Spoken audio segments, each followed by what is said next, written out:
folks, and welcome to the 4th edition of our video blog, Kokomo Talks. I'm your host, Nick. We've got a few things to talk about this week, so come on now, let's get started. Let's see, County Commissioner Paul Wyman wants to take a big sewer project out on the west side and turn it into an enormous one at taxpayer expense. We're talking about the Kitty Run watershed, folks. Most of the people in town had never even heard of that thing until it became some huge public emergency. That was just about the same time millions of dollars were being spent redoing Dixon Road and turning that thing into some major highway between Alto and Galveston. Who'd thought?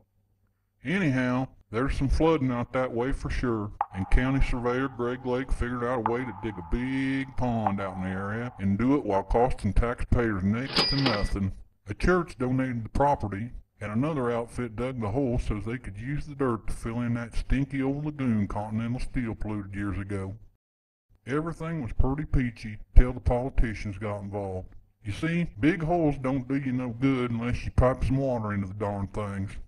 Usually, the folks who own the property being drained pay for that, and it was going to cost them about $1.6 million all told. There are 1,700 parcels of land out there, which means converting a flooded backwater into something usable would have cost each of them the princely sum of $1,000. The county will friendly finance that for the low payment of $50 a year. Sounded like a good deal to me. Then, our real estate salesman come county commissioner arrived on the scene. He says instead of a huge $1.6 million sewer, we should build a ginormous one instead.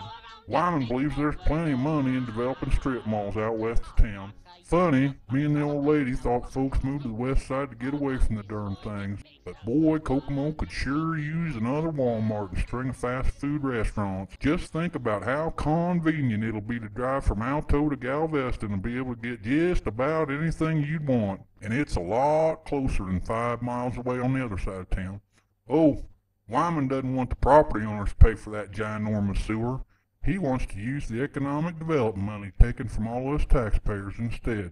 It's a good deal for everybody, especially Paul Wyman, the real estate salesman.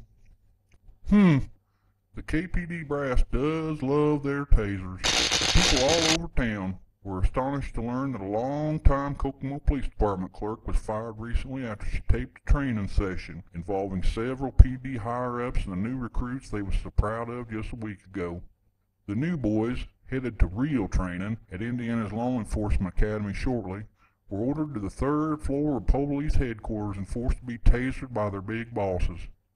Evidently, seeing a new hired employee dance around on the floor after being hit with 4,000 volts gives these big shots a thrill. They called it official training, of course, although the story goes that the department's taser expert was not around.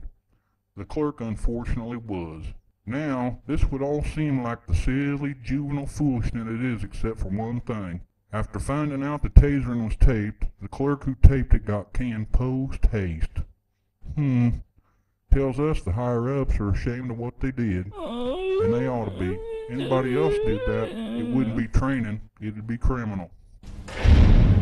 The weekly roundup. We were headed to a birthday party dinner at Martino's last Tuesday and happened to pass the Delco complex on the bypass. It was really refreshing to see the buildings and ground are well cared for once again. The weeds growing out of the parking lot were gone, the front was clean and looked freshly painted, and the broken windows that had been an eyesore around Old Plant 10 were fixed. I'm guessing the combination of GM and our local management and the union folks are working real hard to keep that place going. We think they're on the right track and wish them all the success in the world. Nothing'd be better than to see them parking lots full again. By the way, it was also wonderful to see Martino's busy. We hate to change joints, and Martino's is truly a Kokomo treasure as well as an institution. When it was time to order, our 7-year-old great-nephew asked me, "How do you know what to order, Uncle Nick? You never even looked at the menu." I said, "Boy, I've been having dinner here for 35 years. That's how I know." It was the famous spaghetti and meatballs, of course, with plenty of that one-of-a-kind garlic bread. Some things in Kokomo don't change much, and for that we're grateful. Well, that's the 4th edition of Kokomo's video blog, Kokomo Talks.